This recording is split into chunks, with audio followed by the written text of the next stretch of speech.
Կիրակի օրը Ադրբեջանի կողմից տարածված ապատեղեկատվությունից կարճ ժամանակ անց Հայաստանի Հանրապետության կառավարությունը հաղորդագրություն տարածեց, որ տեղի է ունեցել վարչապետ Նիկոլ Փաշինյանի հեռախոսազրույցը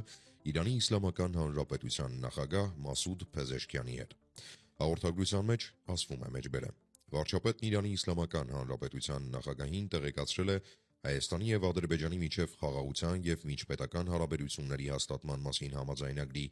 նախագծի տեքստի համաձայնեցման եւ նախագծի տեքստի համաձայնեցման շուրջ բանակցությունների ավարտի մասին։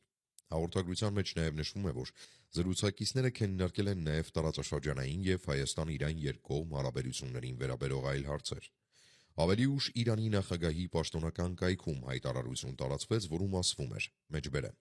Իրանը միշտ ողջունել է խաղաղության, հաշտեցման եւ կայունության հաստատումը տարածաշրջանում, հատկապես իր հարևանների միջև երկրների տարածքային ամբողջականության պահպանմամբ, մեջբերման ավարտ։ Այսպիսով իրանական կողմը եւս մեկ անգամ ընդգծում է, որ հայկական կողմից երկրի հարավում որևէ զիջման հետ համաձայն չի կարող լինել։ Փաշինյանը հիշեցնեմ բանակցությունների ավարտի վերաբերյալ տեղեկությունները փոխանցելու համար երկու զանգ է արել, մեկը Մոսկվա, մյուսը Թեհրան։ Հավանաբար շուտով կլսենք նաև Թբիլիսի կատարած զանգի մասին։ Սակայն բառացիորեն հարց է առաջանում. ինչու է Փաշինյանը զանգահարում նախ Կրեմլ, հետո Թեհրան։ Բանակցային այսպես կոչված գործընթացի զգալի մասը անցեկացվել արևմուտքի հովանու ներքո։ Վերջին 2 տարիների ընթացքում միակ հարթակը, որտեղ Ալիևն ու Փաշինյանը բան են քննարկել ռուսական տրամաբանության մեջ, եղել է BRICS գագաթնաժողովը, մինչդեռ եռակողմ մակարդակում Պուտինի ուղիղ գլխավորությամբ բանակցություններ չեն վարվել ու շատ վաղուց։ Ավելին, ինչ որ փուլում Ալիևի դրդմամբ ու Մոսկվայի անթակույց գոհունակությամբ Երևանը համաձայնվեց Բաքվի հետ երկկողմ բանակցություններ վարելու առանց միջնորդի, այսպիսով եվրոպացիները գլոբալ հաշվով դուրս մնացին։